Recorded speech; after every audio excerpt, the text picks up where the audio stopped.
What really happened? When American soldiers entered Germany, the untold stories of German women, the dark side of liberation. German women speak about US troops. We'll take a closer look at what happened, who's to blame, and what it all led to. Support the channel by subscribing, leave your thoughts in the comments, and share this video. The topic is far too serious to stay silent. I want to take you back to a moment of the war that most textbooks hide behind a single dry line, but behind that line lay thousands of unspoken fears, quiet confessions, and heavy doubts. When American units entered German cities in the final weeks of the Great War, they were not merely stepping onto destroyed territory. They were entering a space where every house held tense silence, every street smelled of smoke, and a past no one wanted to recall. And today we will explore one of the most uncomfortable topics of that era, a topic that still quietly raises questions among viewers in the United States and Britain. What exactly happened between American soldiers and German girls and women? And can the behavior of American units even be remotely compared to that of the Soviet forces that entered Germany from the east? Stay with me, because the truth here is more complex than simple denial or outright accusation, and many accounts we will discuss were only voiced decades later, when the last eyewitnesses finally felt they could speak freely without fear of judgment. But before we go further, let's outline our path so you understand why it is important to stay until the very end. First, we will examine what exactly the American command required of its soldiers upon entering the territory of defeated Germany, and why official orders proved almost powerless against the chaotic reality of a ruined country. Then we will look at vivid, detailed accounts from German women who encountered American patrols, field kitchens, and temporary garrisons, and why their stories sound simultaneously calmer and more alarming than one might expect. Next, we will touch on a painful topic that American veterans themselves avoided for decades. Were there cases of abuse? How systematic were they? And why were some archives for a long time classified or restricted? Finally, we will approach the most complex question: can the behavior of American soldiers really be compared to the actions of the units that came from the East? The answer is not straightforward, which is why it is crucial to watch until the end to see the full picture, not just isolated fragments. And yes, be sure to share your thoughts in the comments. It is important to hear your perspective, especially if you live in the United States or Britain, where this story remains a complicated part of family memory. When American units crossed the borders of German lands, the command knew perfectly well that an army that had endured long months of fighting needed strict behavioral rules. Every unit received detailed instructions emphasizing that soldiers must maintain discipline, respect civilians, avoid any abuses, and obey the strict system of military justice. On paper, everything looked nearly flawless. The American army sought to present itself as a force that brings order, not chaos. But anyone who has faced the reality of war knows that written instructions quickly collide with human fatigue, emotions, fear, and the sense of impunity that sometimes arises in a soldier stepping into the territory of a defeated enemy. It is crucial to understand that American soldiers entered cities where civilians had endured years of propaganda, hunger, and bombings. Many German women looked at the troops from the West not as enemies, but as a chance to finally stop fearing a knock at the door, the disappearance of neighbors, or yet another air raid. In their memories, one detail is repeated over and over. In the first days, United States soldiers were cautious, but not cruel. They monitored each other's behavior, tried to establish order, accepted the surrender of local administrations, and almost always started by seeking food, water, and safe housing. However, the deeper American units advanced into the devastated areas, the more situations arose that no instruction could foresee. Young soldiers, having endured heavy combat, came into close contact with girls and women trying to survive, build some semblance of life with the new authorities, or simply hope for food and protection. Many historians call this the gray zone, where it is impossible to draw a clear line between voluntariness and coercion. In post-war memoirs, German women often described these moments as a mix of fear, relief, gratitude, and inner numbness. Some did enter relationships with American soldiers, seeing this as a chance to escape hunger and chaos. Others felt they simply had no choice. But it is important to emphasize that large-scale, open acts of violence are not documented by Western historians on the scale that occurred in the chaos on the Eastern Territories, where the front operated under a completely different logic of destruction. And yet, to claim that such cases did not exist at all would be dishonest. Archives of the United States military police contain evidence of misconduct, disciplinary violations, and crimes committed by individual servicemen. It is important to understand that the American military justice system actively investigated these incidents. There are known cases where the guilty received real sentences and strict punishments. For the command, it was a matter of principle, to preserve the moral image of the army and show that a victor does not become an oppressor. But even this does not erase the fact that for many German women, every night of those days was a time of tense anticipation and uncertainty. They did not know who would knock on the door, a polite patrol or drunken soldiers who had forgotten their orders.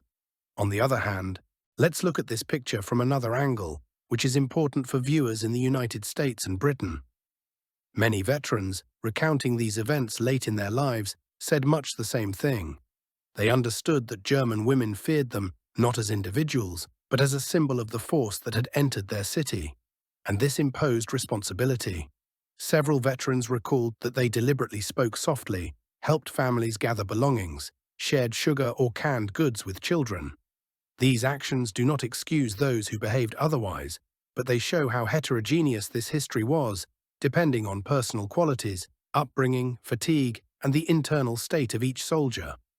And here emerges the first key point of intrigue, what is rarely discussed in popular culture. There were unspoken rules that existed alongside official orders. For example, some units tried to quarter compactly to better control personnel. Others required patrols to always move in pairs and report any contact with civilians. But there were commands that were far less strict, and it was in such places that situations most often arose, which became the subject of quiet, difficult memories decades later. Now it is important to pause and ask you directly, do you think it is possible at all to compare the behavior of armies that entered different parts of Europe under completely different circumstances and cultural codes? Share your thoughts in the comments. This is not a simple question, and your perspective is really important for understanding this complex history. When we speak of the behavior of American soldiers in Germany, it is important not to overlook that German women themselves often recalled Western troops with an unexpected nuance of ambiguity. In their words, caution and gratitude, fear and relief sounded simultaneously. Many emphasized that the arrival of United States soldiers meant the end of bombings, the disappearance of the threat of sudden arrests, and the sharp weakening of the pervasive authority that had been held by party structures in the final war years. At the same time, every encounter with a patrol, every negotiation over housing, every request for help was tinged with a sense of vulnerability from which it was impossible to escape. German memoirs written by women of different ages show an important detail. Much depended not only on the personality of a particular soldier, but also on the atmosphere in which the unit found itself.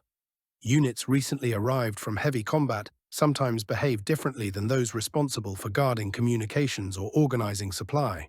Where soldiers lived alongside families, shared food, helped repair houses and established even temporary order, women spoke of them with respect. Where personnel felt forgotten, poorly supplied, or torn from their routine, situations arose that required command intervention to prevent abuses. There was also another specific line of interaction, rarely discussed openly but crucial to understanding the whole picture. In the ruined cities, many young German women sought some support, some guarantee that their family would survive the coming weeks. These were not romantic stories in the conventional sense. Most often it was a deal where one side tried to provide protection, food, and relative stability, and the other tried to survive despair and chaos. Some historians call this a mutual agreement, born in conditions where normal life had collapsed. Others note that such relationships always existed on a fine line between personal choice and forced decision. And the truth here is not black and white. It is important to note that the American command officially prohibited any intimate relationships with the local population. This stance was motivated by moral standards, the fear of disease spread, and the desire to maintain discipline. But reality, as often happens, proved far more complicated. soldiers found themselves in German households, interacting with women in kitchens, in water lines, at food distribution points.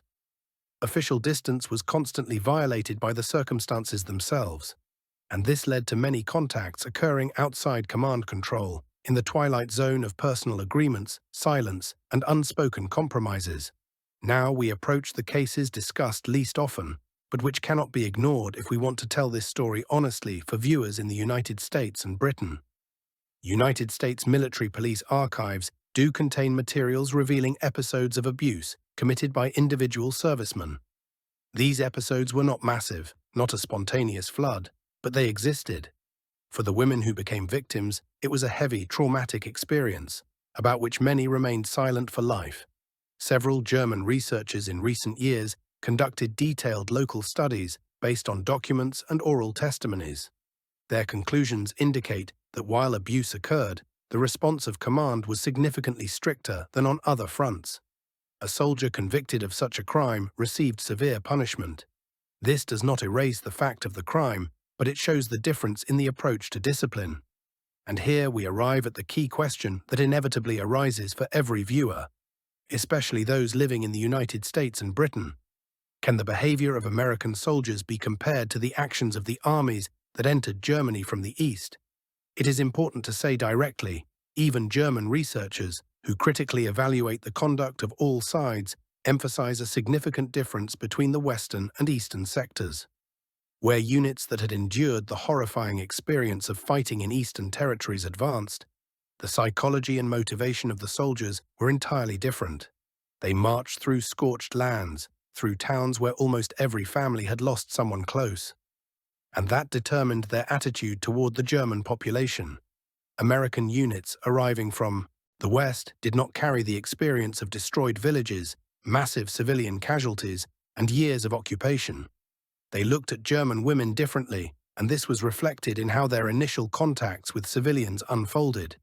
But even here, it is important to remember, there is no point in idealizing any army.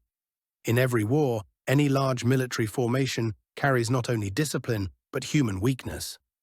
And yet for Americans and Britons, it is important to know that their armies tried to maintain control, enforce discipline, and punish those who violated behavior standards. This does not make the history perfect, but it makes it honest. When American soldiers finally consolidated in German towns, a new, almost invisible phase of interaction with civilians began.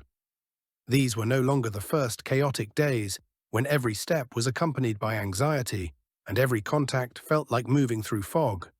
Gradually, routines were established, supply chains organized, temporary administrations created. And it is during this period that the most difficult to analyze stories begin.